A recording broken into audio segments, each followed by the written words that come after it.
কালের কণ্ঠ মাল্টিমিডিয়ার বর্ষপূর্তি পালিত। কালের কণ্ঠ মাল্টিমিডিয়ার প্রশংসায় সুধীজনরা। Kaler Kantho digital platform multimedia বিভাগের ভূয়সী প্রশংসা করেছেন নারায়ণগঞ্জের সুধীজনরা। সেই সঙ্গে এই গণমাধ্যমের কাছে তাদের নানা রকমের প্রত্যাশার কথাও জানিয়েছেন। মঙ্গলবার দুপুরে কালের কণ্ঠ মাল্টিমিডিয়া বিভাগের প্রথম বর্ষপূর্তিতে নারায়ণগঞ্জ প্রেস ক্লাবে অনুষ্ঠিত অনাড়ম্বর আয়োজনে বক্তারা তাদের অনুভূতির কথা তুলে ধরে বলেন, সময়ের সঙ্গে তাল মিলিয়ে সাধারণ মানুষ ভিজুয়ালিটির দিকে ঝুঁকছে। সেই দিক থেকে কালের কণ্ঠ সফলতার দৌড়ে এগিয়ে যাচ্ছে। আংশিক নয়, পুরুষত্ব স্লোগানের প্রতি সুবিচার করেছে পত্রিকাটি। সমাজকর্মী শুভ্রা সাহার সভাপতিত্বে অনুষ্ঠানে উপস্থিত ছিলেন নারায়ণগঞ্জের এনডিসি তামশিদ ইরাম খান, অতিরিক্ত পুলিশ সুপার মোহাম্মদ সোহেল রানা, জামায়াত ইসলামের কেন্দ্রীয় কর্মপরিষদ সদস্য মাওলানা মঈনুদ্দিন আহমদ, মহানগর বিএনপি সদস্য সচিব অ্যাডভোকেট আবু আল ইউসুফ খান টিপু, মহানগর জামায়াতে ইসলামের আমির মাওলানা আব্দুল জাব্বার, আমরা নারায়ণগঞ্জবাসীর সভাপতি নূর উদ্দিন আহমেদ, বর্ষিয়ান সাংবাদিক তমিজউদ্দিন আহমেদ, কালের কণ্ঠের সোনারগাঁও প্রতিনিধি আসাদুজ্জামান নূর, নারায়ণগঞ্জ চেম্বার অব কমার্সের পরিচালক গোলাম সরওয়ার সাইদ, ছড়াকার ও সাংবাদিক মোহাম্মদ নেয়ামত উল্লাহ প্রমুখ। অনুষ্ঠানে এনডিসি তামশিদ ইরাম খান বলেন, আপনারা জানেন যে নিউজের যে চাহিদা আমাদের দেশে সেটা উত্তরোত্তর বৃদ্ধি পাচ্ছে। এই কারণেই আপনি দেখবেন এখন বাংলাদেশে নাটকের থেকে টক শো টিআরপি বেশি। কালের কণ্ঠ একটি অত্যন্ত প্রখ্যাত এবং বহুল প্রকাশিত পেপার। তো জনগণের চাহিদার কথা মাথায় রেখে আপনারা যখন এই ডিজিটাল প্ল্যাটফর্মে চলে গিয়েছেন, এটা অবশ্যই একটা সুন্দর ভবিষ্যতের বার্তা দেয়। তো ক্রেডিবিলিটির জায়গায় আমরা মনে করি যে একটা ভালো সংবাদ মাধ্যম প্রত্যেকটা সরকারি বেসরকারি প্রতিষ্ঠানের জন্য শক্তিস্বরূপ, কারণ আপনার নিউজটাই আমাদের রিলায়েবিলিটি, আমাদের ক্রেডিবিলিটিকে আরো শক্ত করে মানুষের মাঝে তুলে ধরে। মাওলানা মঈনুদ্দিন আহমেদ বলেন, টাকা লাগে তো পত্রিকা চালাতে, টাকা পাবে কোথায়?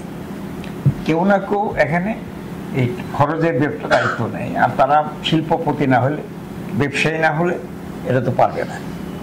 তখনকার দিনে এটা ছিল যে শিল্পপতিরা এটাকে নিয়ন্ত্রণ করার জন্য, রাজনীতি নিয়ন্ত্রণ করার জন্য, দেশ নিয়ন্ত্রণ করার জন্য, কাউকে নিয়ন্ত্রণ করার জন্য করতো না।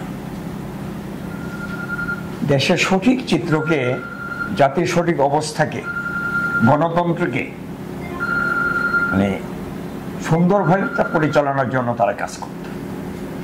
দেশের গণতন্ত্র কিভাবে মানে সমৃদ্ধ হবে এটা নিয়ে তখনকার দিনে মালিক ছিল যারা, সাংবাদিক ছিল, তার সকলের সিদ্ধে একটাই ছিল, এটা দিয়ে নিজেরা কিছু করবে এমন ছিল না। এখনকার সময়টা হচ্ছে রাজনীতিকে নিয়ন্ত্রণ করা, ক্ষমতাকে নিয়ন্ত্রণ করা। এই জন্য যে পত্রিকা মালিক হয়, আবার দলেও অংশগ্রহণ করে। সাংবাদিকদেরকেও আরেকটু নিজে নিজে চলার একটা থাকা উচিত, সাহস থাকা উচিত। মালিকের কথাই রিপোর্ট করা উচিত না, মালিকের পক্ষে মালিকের জন্য অন্যায় করবে এটা করা উচিত না। পরে অতিথিরা কেক কেটে মাল্টিমিডিয়ার বর্ষপূর্তি পালন করেন।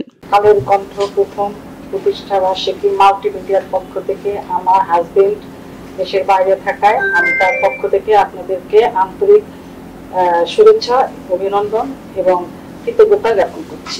একটি ফ্যাসিস্ট সরকারকে তিনটি বাহিনীকে তার আয়ত্ত নিতে হয়। সেটি হচ্ছে প্রথমত দেশের আইন শৃঙ্খলা রক্ষাকারী সেনাবাহিনী, দ্বিতীয় হচ্ছে সংবাদপত্র, তৃতীয় হচ্ছে এদেশের রাজনীতিতে যারা জড়িত এবং শিল্পের সাথে জড়িত এই সমস্ত ব্যক্তিদেরকে তারা হাতে দিয়ে নেয়। অল্প সময়ের মধ্যে খুব দ্রুত, এক বছরের মধ্যে আমরা দ্রুত খুব এটা ফাস্ট এবং খুব অগ্রসর হয়েছে আপনাদের সহযোগিতায়। আমরা আমাদের কথাগুলো বলতে পারিনি, কথা বললেও এটি সেভাবে ছাপানো হয়নি, অথবা আমাদের এগেনিস্টে যদি কোনো নিউজ করা হয়, আত্মপক্ষ সমর্থনের যে বিষয়টা, আমাদের বক্তব্যটাও ছাপানো হয়নি। কিছু কিছু পত্র পত্রিকা, টিভি, মাল্টিমিডিয়া প্রতিষ্ঠানগুলো সাহস করেছে, চেষ্টা করেছে, তারাও কিন্তু নানা ধরনের গভর্নমেন্টের নিপীড়নের শিকার হয়েছে। আমি সেই জায়গা থেকে বলবো যে কালের কণ্ঠ আগামী দিনে সে বিষয়গুলো খেয়াল রেখে সত্য সুন্দরের পক্ষে, মানুষের অধিকার প্রতিষ্ঠার লক্ষ্যে, দেশ জাতির উন্নতি অগ্রগতির লক্ষ্যে তারা কাজ করবে।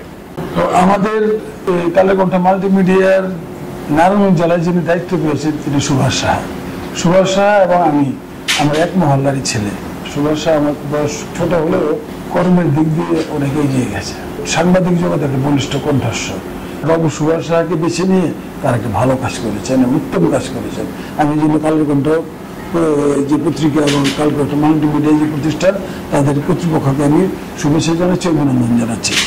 এই সংবাদপত্রের স্বাধীনতার জন্য এবং অবাধভাবে স্বচ্ছভাবে সংবাদপত্র কাজ করার জন্য এবং প্রকাশ করার যে কাজ করার সুযোগ করে দিয়েছিলেন সেটা শহীদ প্রেসিডেন্ট জিয়াউর রহমান।